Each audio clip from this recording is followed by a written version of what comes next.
Les questions de sécurité et de développement au Niger et au Sahel au sein d'une rencontre entre autorités nigériennes et une délégation de la diplomatie française conduite par Jean-Yves Le Drian en visite au Niger. Détail dans cette édition. La première promotion des étudiants de l'école de formation judiciaire du Niger a effectué ce matin sa rentrée officielle. Ils sont au total 16 étudiants de la section magistrature. Détail également dans cette édition. Mardi 3 octobre 2017, messieurs, dames, bonsoir et bienvenue à ces 19h45 de la télévision Labari. Je l'ai annoncé tantôt en titre, Jean-Yves Le Drian, ministre français des Affaires étrangères, en visite au Niger, a rencontré ce matin les autorités nigériennes sur les questions de sécurité et de développement au Niger, mais aussi dans le Sahel. Le compte rendu de cette visite avec la rédaction Labari. Cette visite du ministre français des Affaires étrangères au Niger rentre dans le cadre du défi que le Niger a et aura à relever sur les enjeux de la sécurité et du développement face à l'insécurité grandissante qui sévit sur presque la totalité de sa frontière, mais aussi dans le Sahel. Abadé Abouba, assurant l'intérim du Premier ministre, a axé son intervention sur le dynamisme de la coopération nigéro-française.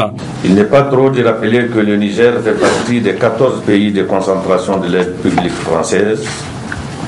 Notre coopération est régie, comme vous le savez, par le cadre général de coopération CGC, signé à Paris le 7 février 2017, avec comme axe prioritaire la démographie, l'immigration, le genre et le changement climatique. Monsieur le ministre, notre réunion d'aujourd'hui sera particulièrement axée sur les enjeux de sécurité et de développement. Et pour l'occasion, elle a été élargie à certains membres de mon gouvernement qui, chacun en ce qui le concerne, nous édifiera sur les actions menées par le Niger pour relever les énormes défis de sécurité et de développement. Pour Jean-Yves Le Drian, chef de la diplomatie française, il est temps de faire le point de cette coopération pour une meilleure orientation de celle-ci. Je viens de rencontrer le président Issoufou, combien le Niger est cher à nos cœurs. C'est un pays majeur pour la France, tant en raison de la longue amitié qui nous unit qu'en raison des enjeux sécuritaires et stratégiques qu'il représente. Et c'est la raison pour laquelle nous avons une relation aussi confiante, qui s'est traduite d'ailleurs par une action en premier sur la mise en œuvre de la force conjointe du G5 Sahel, qui est, comme vous le savez, un enjeu sécuritaire majeur. Nous avons d'ailleurs évoqué à New York il y a quelques jours en présence du président Issoufou. Je pense que la question de la sécurité et la gravité des menaces auxquelles nous devons faire face nous ont amenés, avec des pays comme la France, à imaginer et mettre en œuvre des dispositifs et des réponses que nous estimons comme pertinentes. Aujourd'hui, face à la gravité des menaces que nous avons dans le Sahel, nous considérons que la force du G5 est un dispositif indispensable. De la capacité que nous aurons ensemble à mettre en place cette force et à la rendre opérationnelle dépendra, à mon avis, la situation globale du Sahel. Les menaces sont très sérieuses. Nous considérons que si nous ne faisons rien, la situation des États eux-mêmes peut être mise en péril.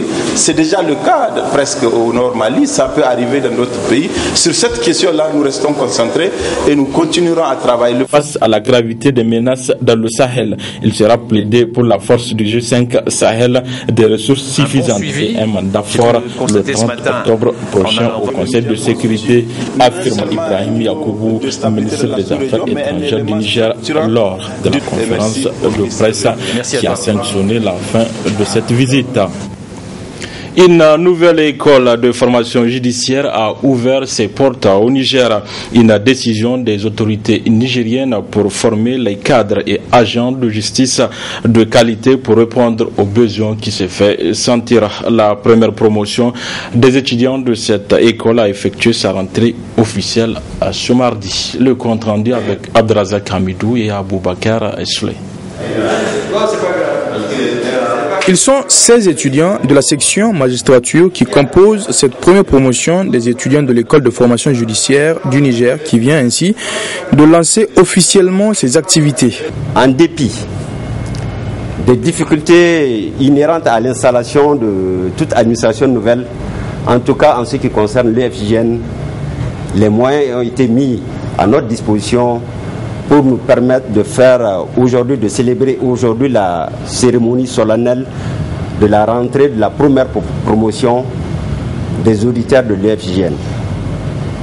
C'est pourquoi, Monsieur le ministre, je voudrais profiter de l'occasion aussi pour souhaiter une bonne rentrée aux auditeurs de la section magistrature, mais également demander aux uns et aux autres de nous appuyer afin de pérenniser les acquis et de conforter la place de l'école sur l'échiquier régional.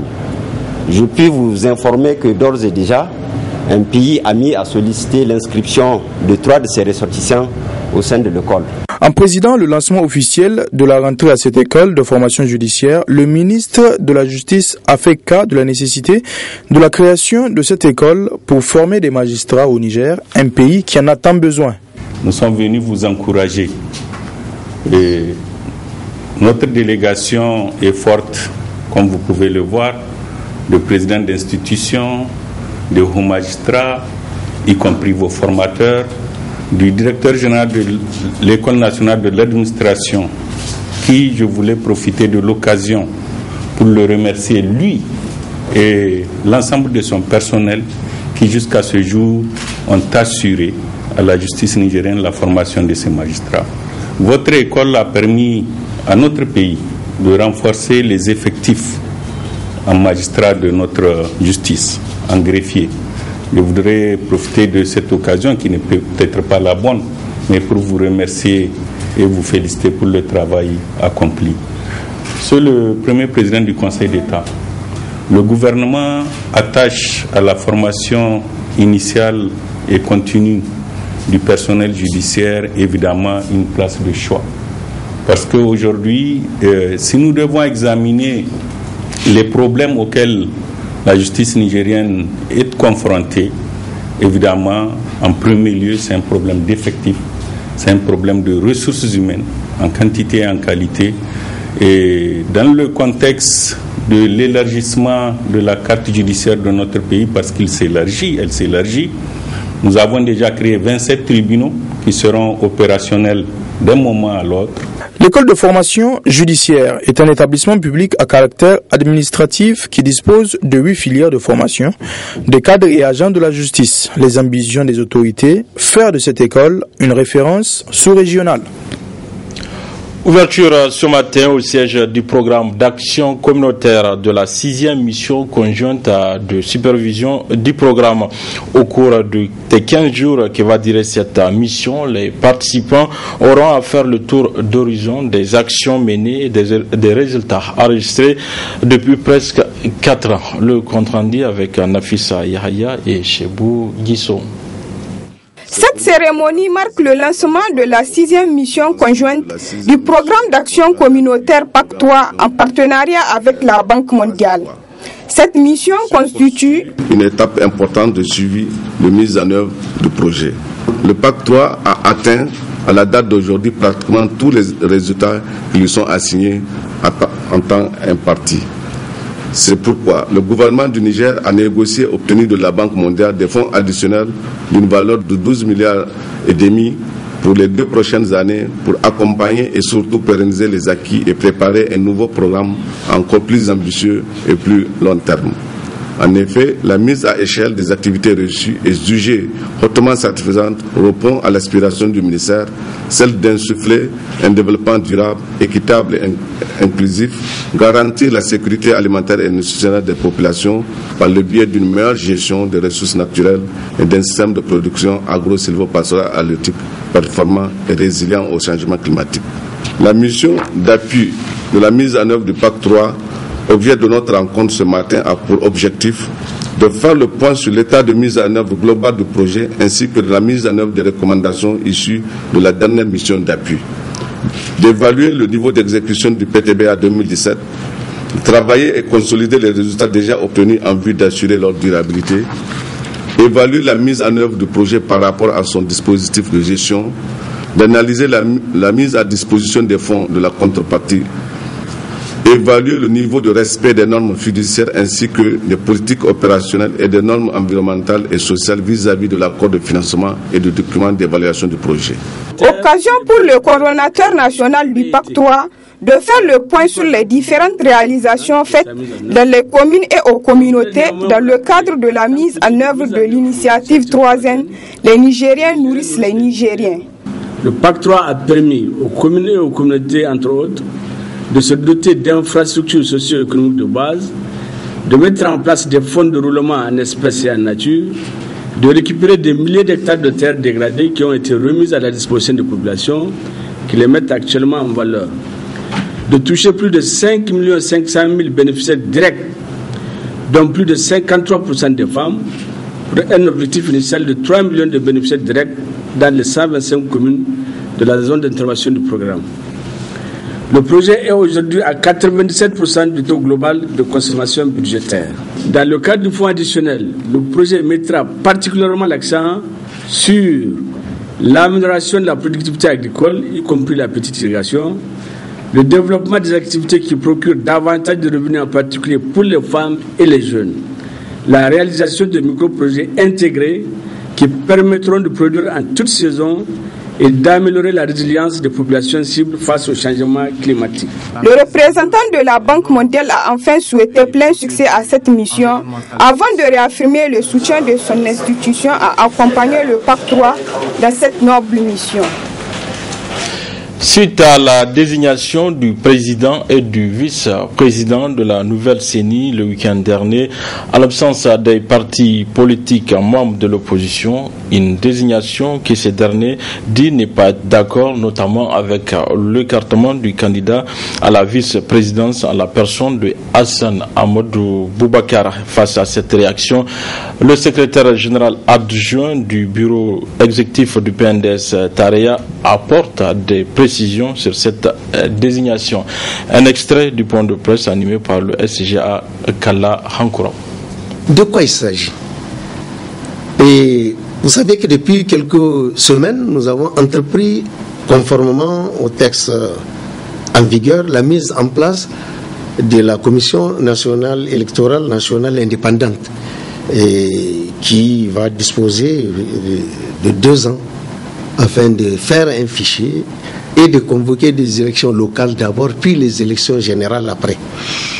Et la commission, la CENI est composée, dès par la loi approuvée par l'Assemblée, par le Parlement, de 13 membres. Ces 13 membres, c'est qui? Il y a la moitié qui sont des partis politiques, plus la moitié, la majorité. Ça veut dire 6, au moins presque la majorité. 3 de l'opposition, 3 de l'opposition, 3 de la mouvance présidentielle là. Et à part ces 6 là, il y a 3 également qui sont des représentants de l'administration. C'est-à-dire, il y a 3 ministères qui devraient être représentés. Et le ministère du Plan, parce que, évidemment, le fichier relève de l'informatique. Le ministère des Finances, parce que tous les prêts et toutes les aides qui viennent dans les CENI doivent être prises en charge par la direction de la dette, par le ministère de l'Intérieur. Forcément, sous tous les régimes, ça a été le DAPJ, la direction des affaires politiques et juridiques. Voilà un peu les 3 de l'administration. Ce n'est pas Kalla, ce n'est pas Max, ce n'est pas Hiro. Non. C'est des fonctions spécifiques. Donc, j'ai dit, il y a 3 de l'administration, il y a 3 de la majorité, il y a 3 de l'opposition, ça fait déjà 9. Et il y a les associations de défense des droits de l'homme, c'est des élections, vous savez comment ça se passe. 10. Il y a les associations féminines, vous savez également comment ça se passe, c'est des élections. Ça fait 11. Il ne reste que 2. Le président, le vice-président. C'est par appel d'offres, avec un comité qui examine, qui propose au CNDP, tous les partis politiques, sans exclusivité. Et le président de la République tranche. En définitive, il peut accepter les propositions qui lui sont faites par la classe politique, comme il peut apporter des amendements. S'il le désire, c'est les textes qui lui ont dit cela. À partir de ce moment-là, parler le PNDS à 4 représentants, ça fait sourire. Ce n'est pas bien de vouloir mettre, coûte que coûte, les populations nigériennes en erreur. Parce que de toute façon, ça va vous rattraper un jour quand ils se rendront compte effectivement que c'est faux. On ne peut pas avoir un parti 4 représentants. Mais celui qui a dit qu'il y a 4 représentants, comment il va le regarder? C'est ça notre vrai problème. Lors du dernier Conseil des ministres qui s'est tenu vendredi 29 septembre dernier, présidé par le président de la République, Mahamadou Issifou, président du Conseil des ministres, plusieurs points étaient inscrits à l'ordre du jour, parmi lesquels le projet de décret portant création de plusieurs ordres nationaux, dont celui des médecins, pharmaciens, mais aussi des chirurgiens dentistes. Réaction du Saint-Famed par rapport à ces projets. Nous avons constaté au dernier Conseil des ministres la création de différents ordres, dont l'ordre national de médecins et bien d'autres, c'est-à-dire celui de pharmaciens, celui de chirurgiens dentistes, des infirmiers et des sages-femmes. En tout cas, la création de l'ordre en soi, c'est une très bonne chose. Quand on se réfère à la mission de l'ordre, c'est lui de défendre, n'est-ce pas, la profession, l'honneur de la profession, mais aussi son indépendance. Il faut retenir que l'ordre doit en tout cas jouer un rôle important en ce qui est de l'amélioration de la qualité de soins et services de santé dans notre pays. Si on sait que cette amélioration de la qualité constitue en tout cas l'objectif même de la politique nationale de santé au Niger. Ce qu'il faut rappeler, l'ordre de médecins existait bien avant. Il est régi par l'ordonnance numéro 88, bar 15 du 9 juin 1988, mais cette ordonnance regroupait pratiquement ces 3 professions ensemble. Donc le médecin, le pharmacien et le chirurgien dentiste. En fait, le décret de la semaine passée vient scinder chaque profession, parce qu'à l'époque, le pratiquant ou le praticien de ces différentes professions ne sont pas nombreux, mais maintenant que les choses ont évolué, je pense que c'est en soi une très bonne chose. Et je pense que ce qu'il faudrait s'y atteler, déjà les autorités à travers le ministère de la Santé ont fait un très bon travail en créant ces ordres. Maintenant, il faut les accompagner, en tout cas pour qu'ils puissent en tout cas bien travailler et apporter en tout cas une plus-value dans l'amélioration de la santé de la population. Les élèves du premier cycle du secondaire ont effectué la rentrée scolaire 2017-2018 hier sur l'ensemble du territoire national. Une rentrée qui inquiète le syndicat du secteur. Le reportage de Asma Osedou. Après des mois de vacances, les élèves ont rebroussé le chemin de l'école le 2 octobre sur l'ensemble du territoire national. Seulement, beaucoup reste à faire pour le bon déroulement de cette année académique au niveau du premier cycle du secondaire, en atteste Cheibou Dambaji. La rentrée d'hier, c'est la rentrée la plus difficile au niveau du premier cycle du secondaire, parce que c'est la rentrée où il faut des tables bancs, où il faut des classes paillotes. Et pour l'essentiel, je vous dis, en dépit des discours que tiennent les hommes politiques en disant que tout est fin prêt, je vous assure qu'il y aura des élèves qui en novembre n'auront pas commencé, parce qu'en novembre on n'aura pas construit les classes paillotes. Donc ça, c'est une réalité avec laquelle il faut faire. Et il y a aussi l'autre réalité.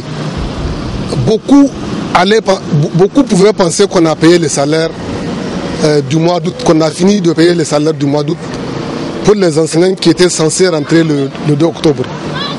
Mais à la date d'aujourd'hui, il y a des régions où les enseignants contractuels n'ont pas eu leur salaire du mois d'août.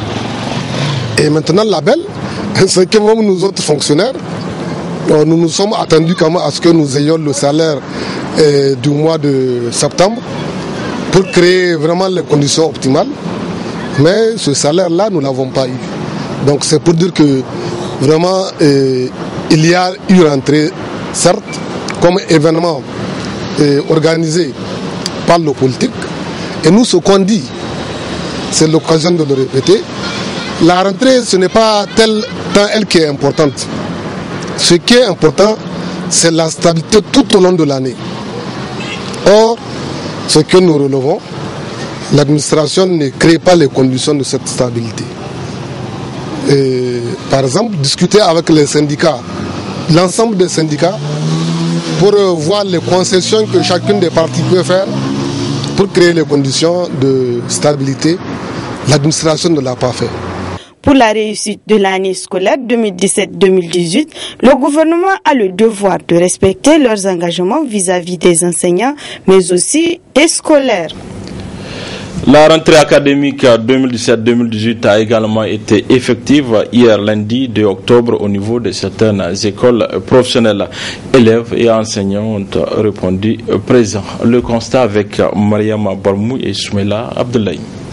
À l'instar des collèges et primaires, les écoles professionnelles publiques et privées ont également effectué la rentrée académique 2017-2018 le lundi 2 octobre. Selon les responsables des écoles, cette rentrée s'est passée dans de bonnes conditions. Cette rentrée s'est passée dans des conditions les meilleures.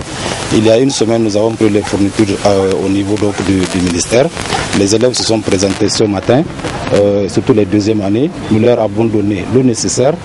Demain, mardi, nous allons tenir la réunion du conseil des professeurs. Chacun va avoir son tableau de service et probablement nous commencerons les cours le mercredi. Déjà, présentement, le calendrier, c'est-à-dire l'emploi du temps, pour tous les niveaux est affiché. Les enseignants sont déjà là. Ils ont venu prendre leur qu'on appelle ça là, tableau de service. C'est que sur la semaine prochaine, le lundi 9, les cours débuteront de façon effective. Donc, vraiment, ça, et je souhaite une très bonne rentrée pour tous les élèves et étudiants. Les étudiants de leur côté expriment leur attente par rapport à cette nouvelle année. La rentrée, ça s'est bien passé. Je souhaite une année de réussite et en espérant que les cours et les examens se déroulent bien aussi. Et par rapport aux enseignants, je souhaite aussi qu'on nous amène des enseignants compétents et qui vont respecter les règlements intérieurs. Donc mes attentes à cette année académique ne sont rien d'autre qu'une année de tranquillité, une année de réussite pour tous les élèves et étudiants. C'est de nous former à être des professionnels. L'année scolaire s'annonce bien car certains étudiants ont déjà reçu les fournitures scolaires et les cours vont probablement débuter au cours de la semaine.